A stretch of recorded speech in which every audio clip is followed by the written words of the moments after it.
Welcome to Long Story Short, a podcast where two financial advisors, one rooted in financial planning, the other in investment strategy, break down the questions we're actually hearing from our clients. Each episode, we tackle one or two real-world issues that matter to high-net-worth individuals, from market-moving news to personal finance decisions with lasting impact. No jargon, no fluff, just clear, thoughtful insights from the front lines of wealth management. We keep it short, but we don't cut corners. This is Long Story Short. So Adam, a thing about you that I don't think a lot of people know is you used to be a Starbucks barista. I was a Starbucks barista. Yes, it was in a grocery store Starbucks. Oh, I So don't think I knew that's that. that's even a different tier of barista. I'd like to say that we had to fly solo quite often, so you didn't have the full Starbucks team that you have in the actual standalone Starbucks store. So Do you still have to do all uh, the drinks? Like, do you have to know how you to do all the do. drinks? You have to do all the drinks. Now this was back, I don't know, this was a while ago, but at the time that I worked there, they didn't have the drink menu has certainly expanded, the drink and food menu. So it was a little bit different, but yeah, you're going from frappuccino to the lattes to the coffee and everything in between. And normally it was just me and someone else. So Sounds like a ton. multitasking at its finest. So do you have like a super specific customized drink that's your favorite Starbucks order, or is it something off the menu? No, working at Starbucks makes you loathe the very complicated orders. You know, people come in, I want a grande extra hot, half Splenda, 1.5 pump, sugar-free vanilla latte with Hmm. whipped cream and chocolate drizzle, and Don't get it wrong. you understand the pain of that order, and this was before the mobile app too. So you didn't have the mobile app assistance in any way, shape, or form. So when you work there and you get into that mode, you just end up being a straight black coffee drinker. So I'm the person that goes into Starbucks and I'm like, just give me a coffee. I don't even care. Just hand me something. Cheers. Yes, exactly. Mm. Like what you have. But if I'm feeling really adventurous, I'll do a caramel macchiato. But that's a Oh. special occasion drink. So I think now maybe the black coffee is a little cheaper, but like when you think about financial advice and it comes to your drink order at Starbucks, I think who is it? Suze Orman, who is the one who always says stop going to Starbucks to buy your drinks. Susie Um, Orman, yeah. yeah. What do you think of that kind of advice? I think that advice is it's kind of like that shock and awe financial advice that you hear more and more of these days. I think it really, I mean, if you're just graduating college and you're just getting started and you're trying to save, drinking an $8 latte every day probably isn't the best idea. But for most other people, I think that it depends. But Yeah. I don't think that's make or breaking anyone's financial future. Yeah. No, I'd agree there. I feel like a lot of people think about financial advisors and budgeting. It's like austerity, right? Save as much as you can for the future. I think it's really interesting. You told me you had a conversation with a client who, I don't know if you finished reading the book or not, but the concept of die with zero, right? And living life experientially, maybe within some guardrails. That seems to be like a total 180 from the don't go to Starbucks advice. So Yeah, it's like, this is like the perfect thing where there's two ends of the spectrum and people are being told don't ever do anything, spend your money on experiences. Like how should people navigate this type of stuff? there's two extremes, and it's interesting. This is a conversation I've had, and I'm sure you've had with clients over the years.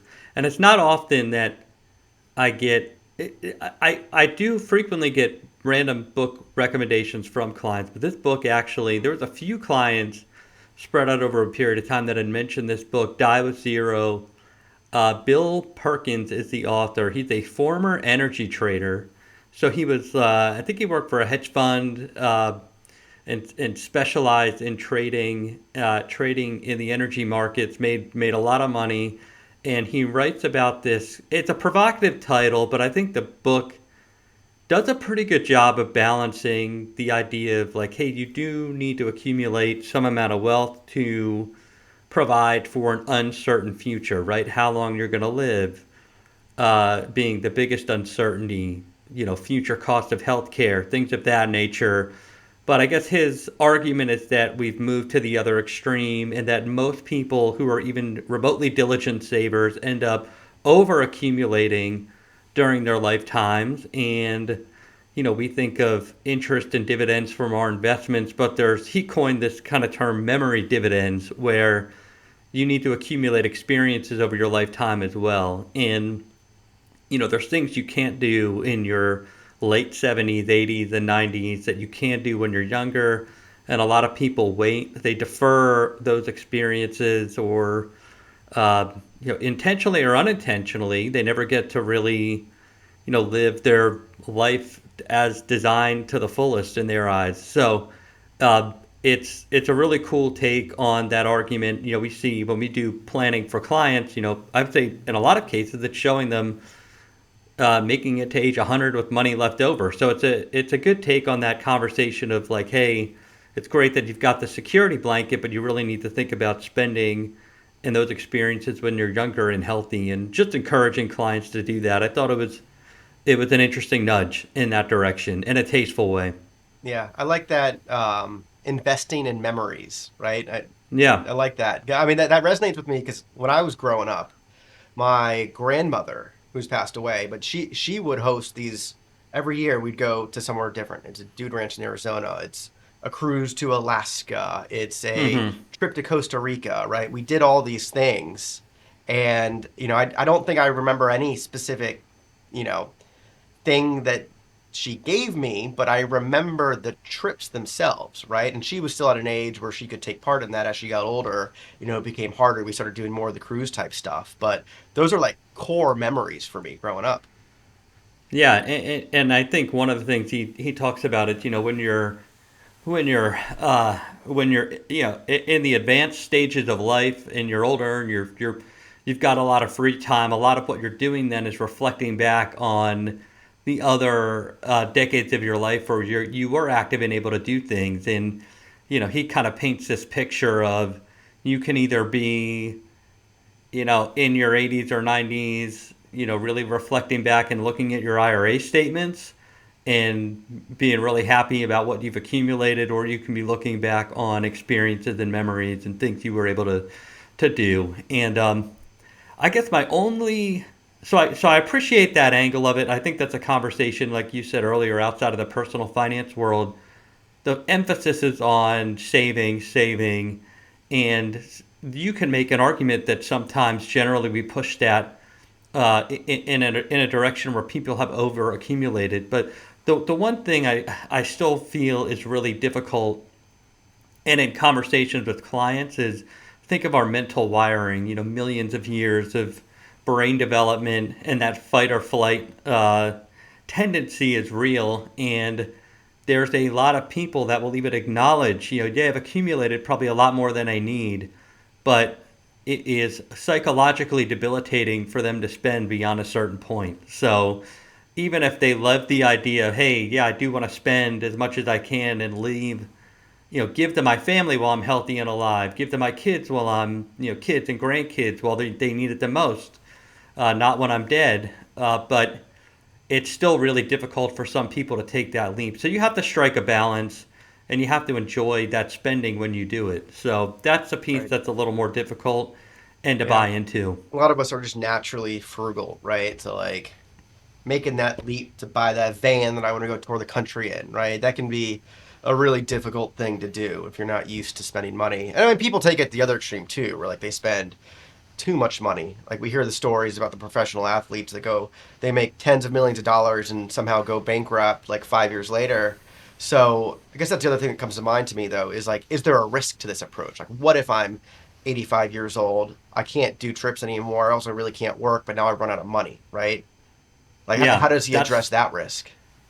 that's the personal and personal finance. I mean, that's the benefit of actively looking at your financial situation through time. I would say if you do things in a vacuum and you don't have that transparency, then you can't adjust the plan along the way, and you might be at risk of overspending. But I think from our seat, we're looking at this regularly, and I think that risk is minimized significantly just by virtue of proactive planning and setting guardrails on spending and monitoring that together. But certainly, if you're someone who is barely accumulated enough to retire, then this particular conversation probably, there's maybe some nuance to it, but it's not something you're thinking about as actively as someone who is in the position where their resources are significant relative to what they plan on spending.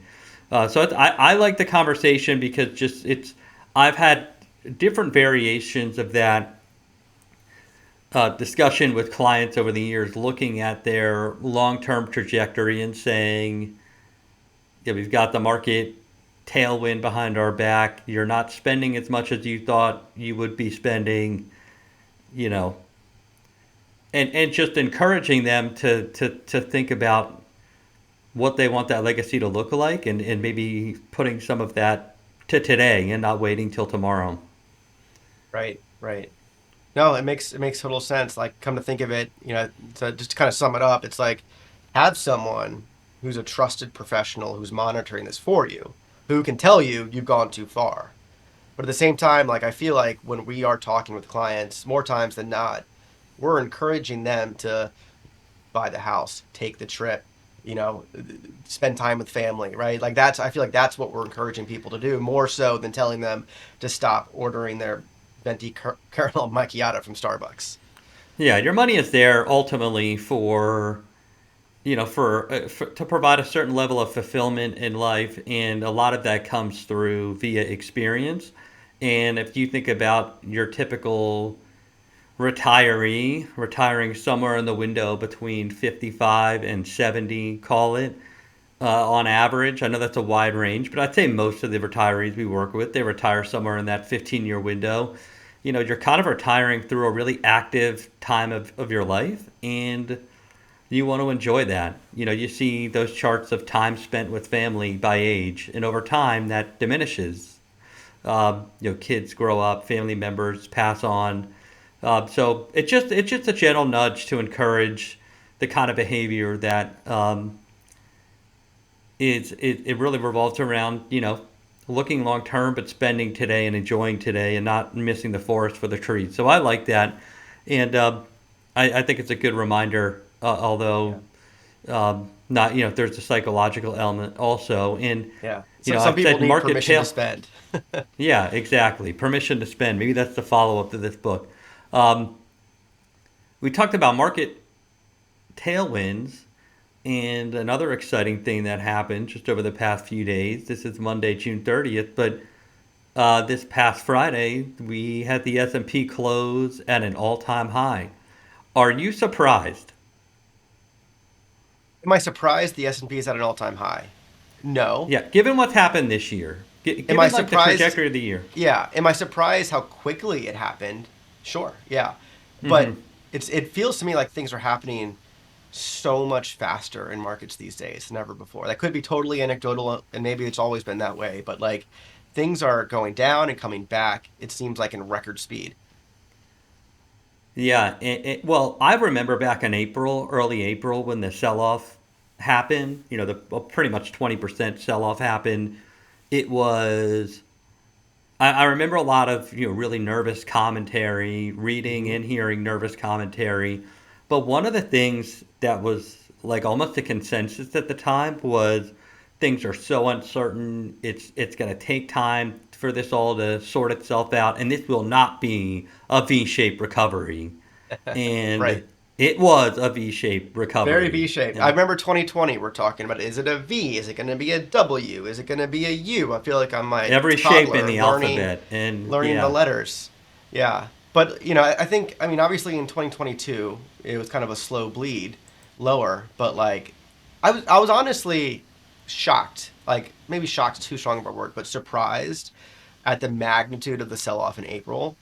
And I said this, at the time in a webinar, like a live reaction to Liberation Day, where, you know, this is like, and this is, I'm still having this conversation with clients today. This is right out of the Trump playbook, where it's Hmm. shock and awe, right?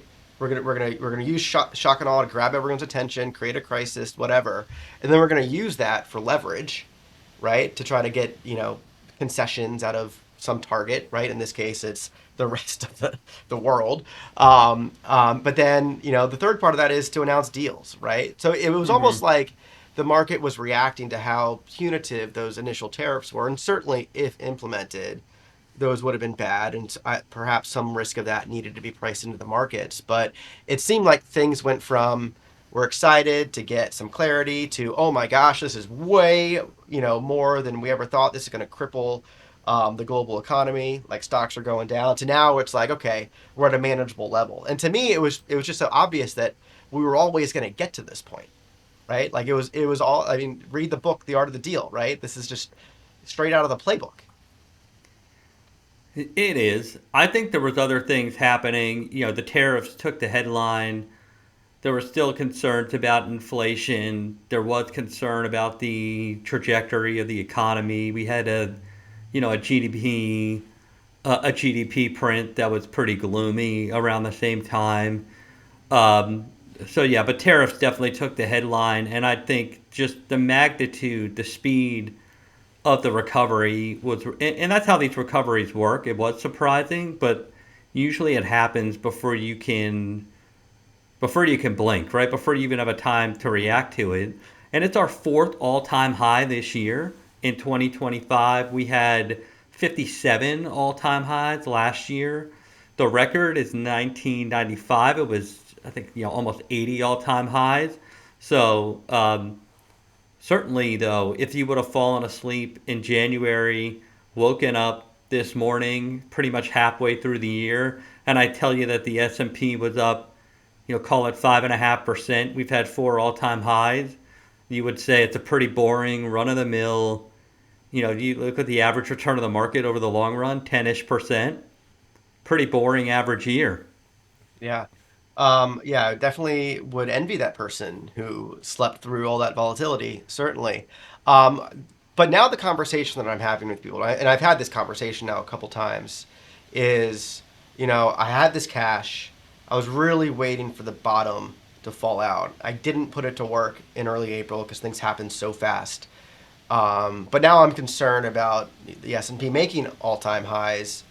What do I do with this cash? What do you tell people facing that situation?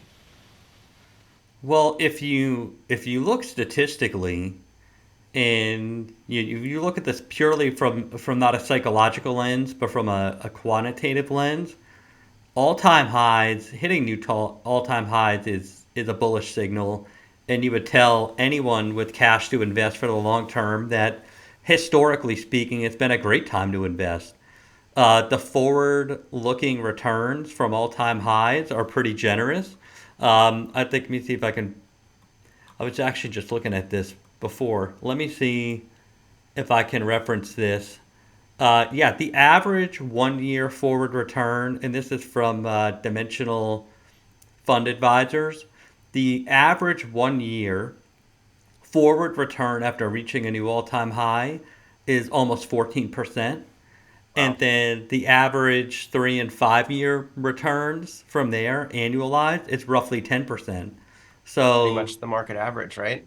so like the actual act of hitting a new all-time high in the market is not an indicator that things are need to take some sort of turn for the worse. So Yeah. obviously things happen, come out of left field, but that's what's something about investor psychology that's really amazes me is if you look at the long-term trend of the stock market, it's up and to the right. Stocks go up over time. They have a little corrections and bear markets and crashes along the way, but the trend is up and to the right and positive. So new all-time highs in theory are just the natural trajectory of the market. It's just that every time we hit them, it's the big scary thing Yeah. that no one No wants one to. wants to be left holding the bag, right? Like, Yeah, like, am I the sucker buying at all-time highs? Is the bottom going to drop yeah. out? And that's scary. It's actually, I was having this discussion with a client, and I think what his comment on this, I think, was just like really clever. And it actually taps into like a psychological strategy for whenever you're dealing with stress in stressful situations. It's time travel, right? We all kind of have the superpower where we can envision ourselves at some point into the future, right? And he brought up the point unprompted, saying, I was worried because he did put money to work right there, kind of like it wasn't perfectly at the bottom. He put it to work like in late March, and the market kept dropping from there. So it was like, the question, the conversation was like, did I do the right thing? And he brought up, well, what I did is I asked myself, is the market likely to be at higher prices or lower prices 5 years from now? Hmm. Right? I mean, anyone listening to this, ask yourself that question, and then based on your answer to that question, I think you have your answer. Right? So just like that Yeah. ability to time travel, no one's, you probably, well, you shouldn't be investing in stocks for something that's 1 year out or shorter than that. But Right. certainly 5 years, I think that's a pretty normal time horizon for a lot of people. So just put yourself in those shoes and ask yourself, like, if you think the market's going to be higher 5 years from now, get in. I mean, I've got a couple strategies that help with that, right? So something that we like to call in the industry dollar cost averaging, right? If you got all this cash on the sideline, the big risk is you put it all in the market and then the stock market crashes tomorrow, right? And you just lit a bunch of money on fire, or so it looks like. So to avoid that, what you can do is you can put some of it to work now, wait a month, put more of it to work then, wait another month, and put more of it to work then, right? And find some sort of a cadence and timeline where you're comfortable about. Hmm. And while I think it's most optimal to like just go ahead and get the money invested, because I think the best time to invest is yesterday and the second best time is today. But I think this is really helpful because if the market sells off, well, now you've got more cash and you can feel good about buying. But if the market goes up, you've already put some of that money to work in the market, so it's made money for you, and you don't feel as much FOMO as a result. So I think that's a really, anyone who's sort of struggling with this issue, what do I do next? Really consider dollar cost averaging to get in.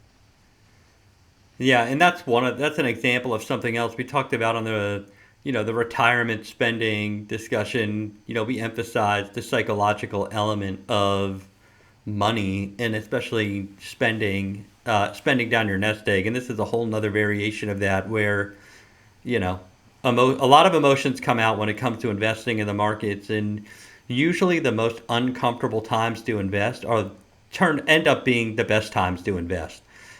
So if you were putting cash to work in April and your stomach was churning and you were still really nervous, thinking maybe this whole tariff thing might turn into something a lot worse, you are really rewarded for that. Typically, when you look out into longer horizons, it's just stomaching through it. And I would say, even for the investors that just hung in there and stayed invested through that volatility, they're rewarded too. So it's not. Mm-hmm.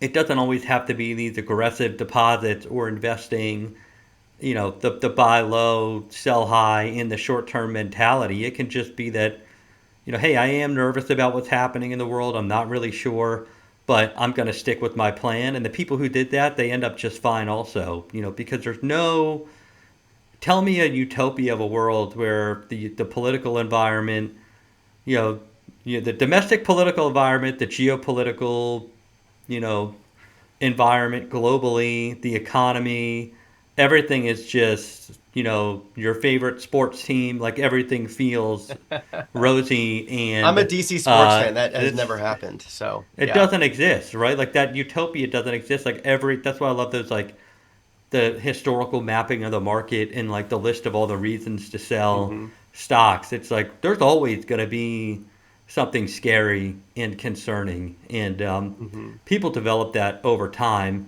And that is, the all-time high is a big question. I saw an interesting post on X over the weekend as it relates to the bull market. So the bull market, technically speaking, started at the 2022 low. So we're a few years into this, and we've been getting questions, since the bottom of that bounce.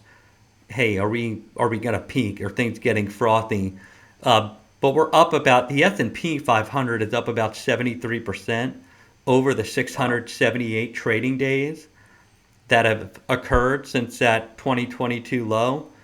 And the average bull market historically in the S&P 500 is 153% gain over 1,145 trading days. Hmm. So So it's if a you big look it's a at, big gain, yeah, but still that implies there's room to go. it, if you look at it from the context of what's already happened historically, as far as bull markets go, we're pretty much halfway through, and that's the part where, you look at the numbers and what's happened and what might happen in the future. Who knows? There's surprises. The 2020 bull market had the hottest start of any historical bull market, and it ended pretty early. Um, so there's always exceptions to every rule, but on average, certainly, um, if you look at that combined with the all-time highs, combined with the just the general participation of the market and stocks that are doing well, that haven't done well more recently, but are now playing catch up. I think there's a lot of things that if you can look beyond the headlines today and tomorrow, and in the short term, then you can feel good about. Yeah, no, interesting. Yeah, it feels so scary in the moment, but I mean, I think it's comforting, at least for me, to see that the numbers support additional gains from here, right? So, market making all-time highs, that can be interpreted multiple ways. I think we'd agree it should be a bullish sign. You should feel comfortable, and but I think a whole other element of feeling comfortable is the risk you're taking in your portfolio. I mean, I know stocks get a lot of attention. We're talking about indices like the S&P 500, which in their nature are more aggressive and will have more volatility. So I don't want to underemphasize the personal and personal finance, right? 100% Sure. stock portfolio still might not make sense for a lot of people, but I think that's where we're looking at Right. everything together and determining what kind of risk you should take is really the most appropriate conversation. Yeah. We're looking at things historically. Every cycle can look and feel a little different, but really just trying to chime in some optimism on what has been a pretty noisy 2025 so far.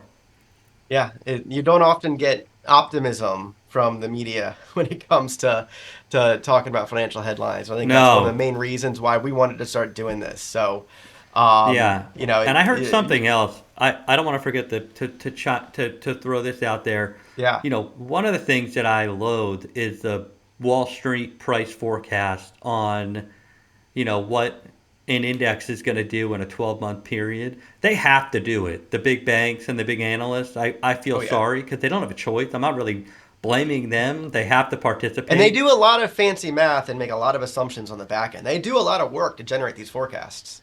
But it's like they really, and it's so specific that I'm just always amazed, and I think they are too. And they just have to throw something out there. But back in April, it was all these big banks changing their price targets mid-year. Reacting to what was happening in the moment, changing their price targets,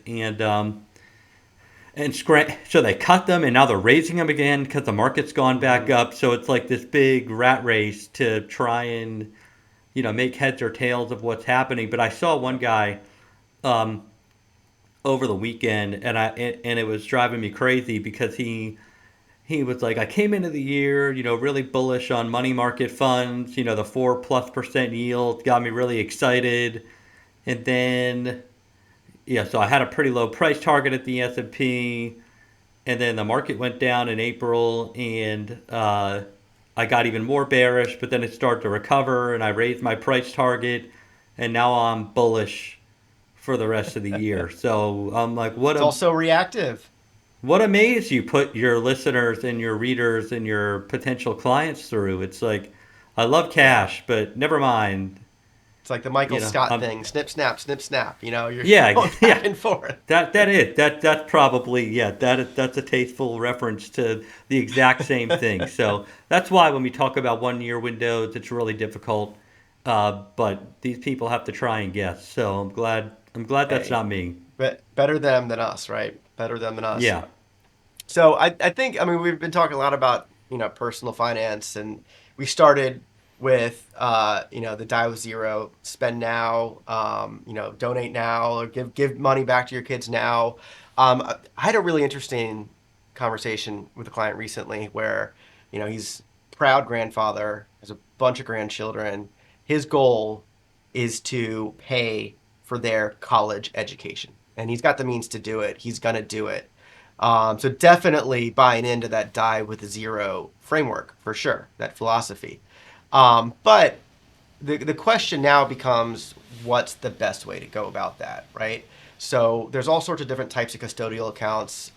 We were in a discussion about the value of investing in a UTMA account, Universal Transfer to Minors account, or a 529 account, right? The goal here was education, so naturally 529s come up. And I know this is a topic, really esoteric topic that you love. So can you walk me through when it makes sense to open the UTMA, when it makes sense to do the 529, and maybe some pros and cons of each?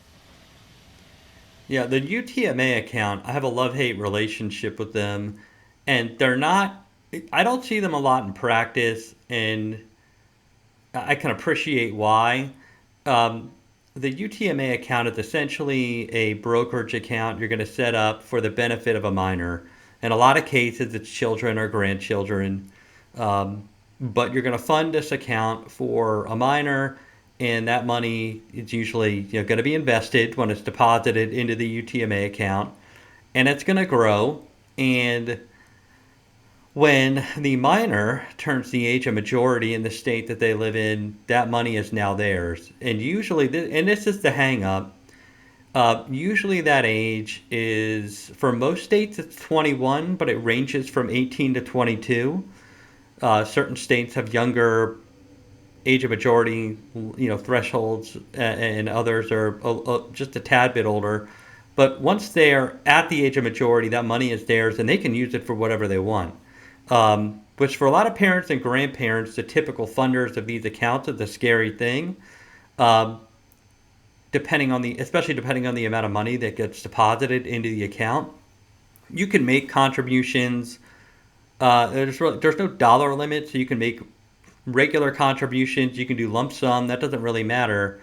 It only really matters for gift tax purposes, which is beyond the scope of this conversation. But usually the thought of them putting 10 grand into a UTMA account and then that being worth 15 or 20 or 30 by the time the minor's the age of majority and the kids just getting that money and be able to do whatever they want for it is a little bit nerve-wracking for them.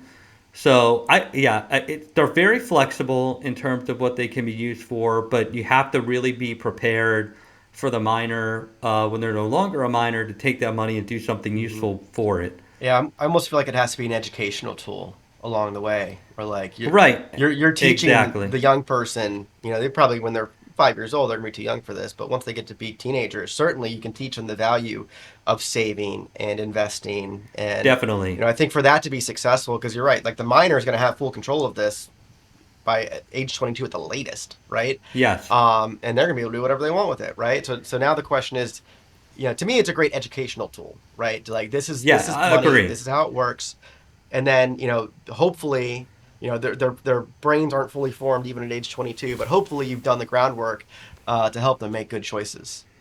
Yeah, I think you nailed it. Like it's a really good tool for smaller dollar amounts where you want to get, you know, this minor involved in investing and use it almost like a game to watch the markets together over time. And then if there's enough money in there to buy something or for them to continue to invest, then that's great.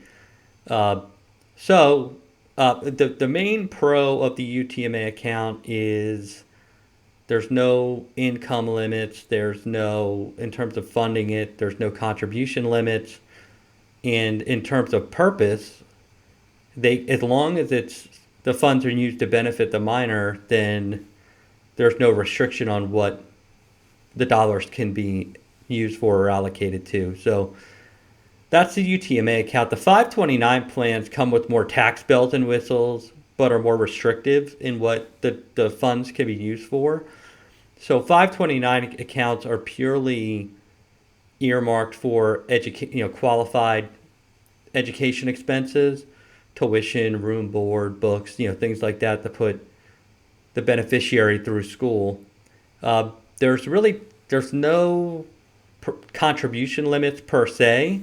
Some states have plan limits that can be as high as a couple $100,000, but there's really no limit on what you can. Just from a pure dollar perspective, not really a limit on what you can contribute to the plans each year. Each state has its own little quirks around contributions as it relates to the deductibility for state tax purposes. So that's something to look at depending on the state you live in. Yeah. But I the learned funds something are, that yeah, some states, by the way, like most states, if you're going to get that tax benefit, you have to invest in the state's 529 account. I yeah, think there's 9 states that allow you to invest in any 529 account and still claim anyone. the tax benefit. Yeah, that's a nice little a little bell. Yeah, that's a nice quirk to those plans, where you can open it anywhere. You can compete. The plans can compete with one another based on price and investment options. I really like that. But the money goes in there. It grows tax deferred, and if it's used for its purpose, which is education expenses, then when you withdraw money, it's completely tax free. So some really nice tax benefits, but it has to really, unless you want to pay taxes and penalties, it has to be used for education. And Hmm. the other big difference, real quick, on the 529 and the UTMA account is when you open a UTMA account for the benefit of a minor, that minor is the sole beneficiary. You can't change the beneficiary on a UTMA account. With the 529, you can change it to another family member. So if you if you heavily fund a 529 for your child and then they end up not going to school or not using all the money, you Get can, a scholarship, Yeah. yeah, you can use those funds for your other child or a grandchild, so, or other family members. So there's more flexibility on who the funds can be used for, but there's less flexibility on what it can be used for. So let me give you a scenario here, specific to 529. So we'll eliminate UTMAs from the discussion here. Let's say that my 18-year-old grandchild is going to college and I want to pay for their education. Is there any benefit to putting that money through a 529 account? It's probably dependent on the state, but let's just say, is there any benefit of going that route versus going directly to the school and funding the tuition bill? So the benefit there would be, off the top of my head, there'd be two immediate benefits to that, depending on the state, like you said.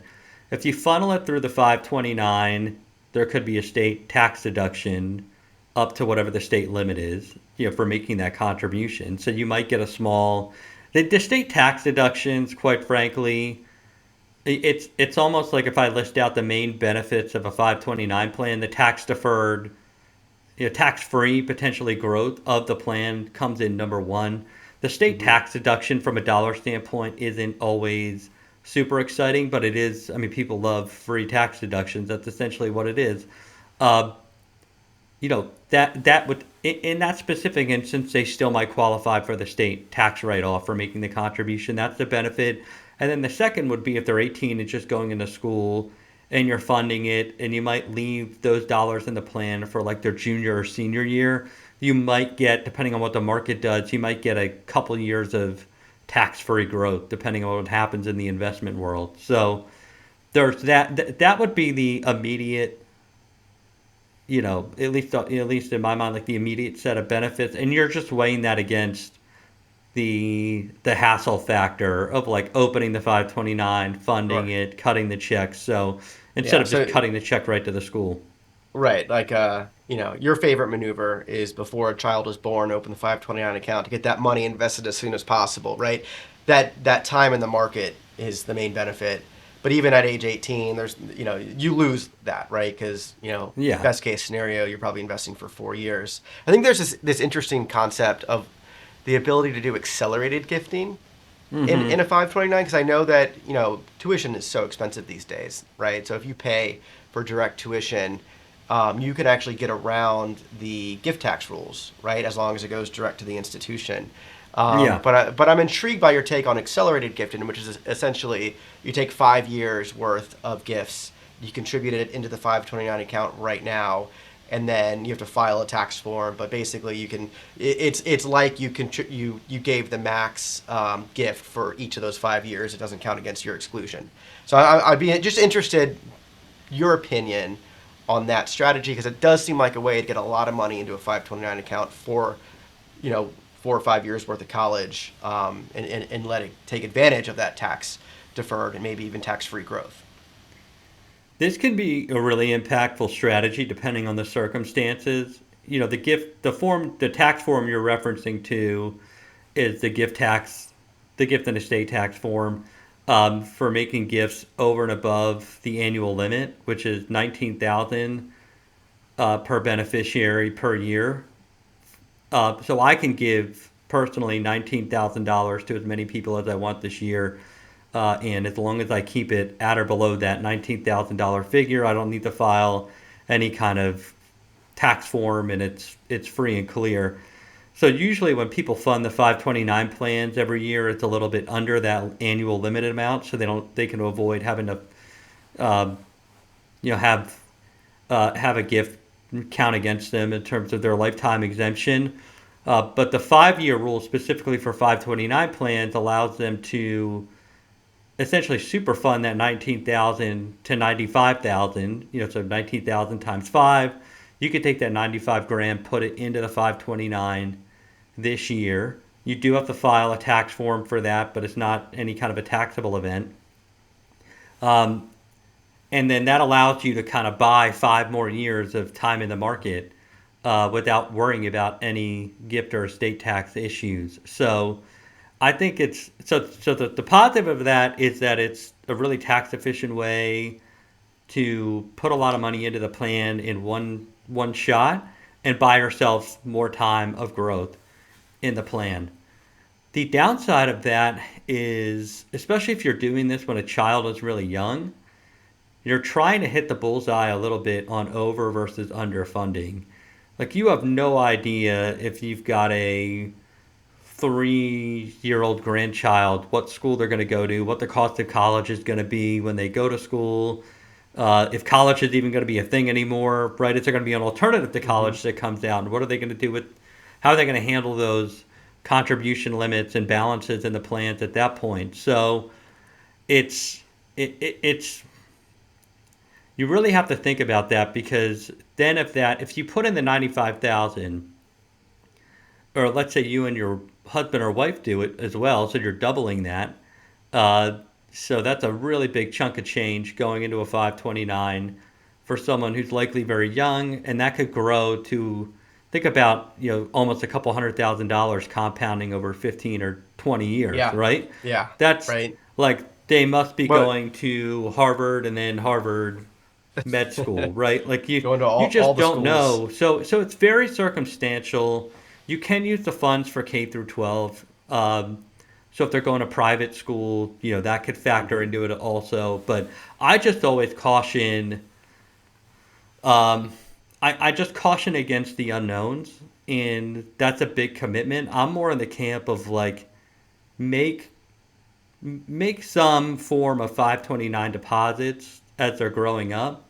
But even if you reserve any residual inside of, like, a taxable investment account, that's still a pretty tax efficient way to potentially give to the school when they go without the risk of overfunding. So, like all things in our world, the answer is it depends. Uh, but I think that's for a really unique set of circumstances. Sure. Yeah.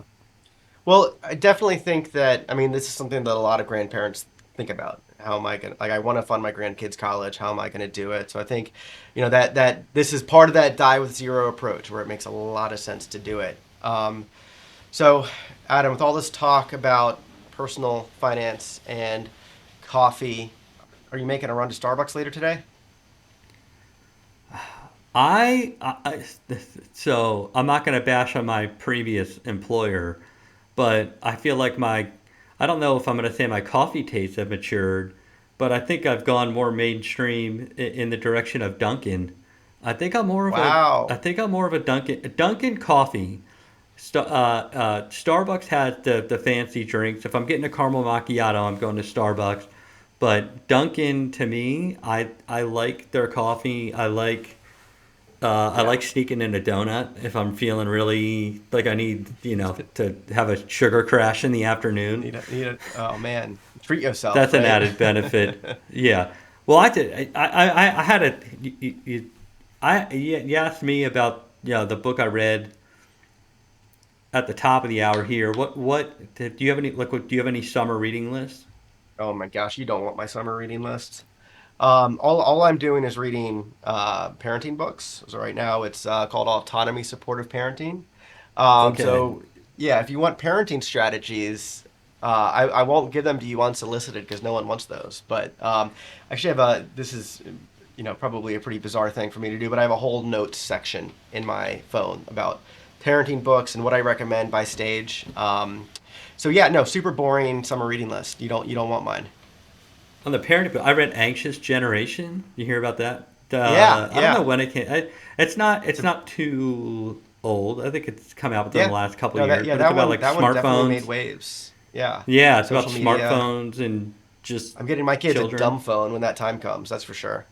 I had a Yeah, we flip need the phone flip growing phones up, need to come back, especially with the markets, T9, right? but I mean, smartphones has hurt investor behavior potentially. yeah. I mean, that would be bearish for like Uber and DoorDash and those types of companies. But no, I think we kind of need a correction back the other way. Like everyone needs to be able. If I say T9, everyone needs to know what that means. Yeah. Yes. Yeah, definitely. All right, well, until next week. Take care.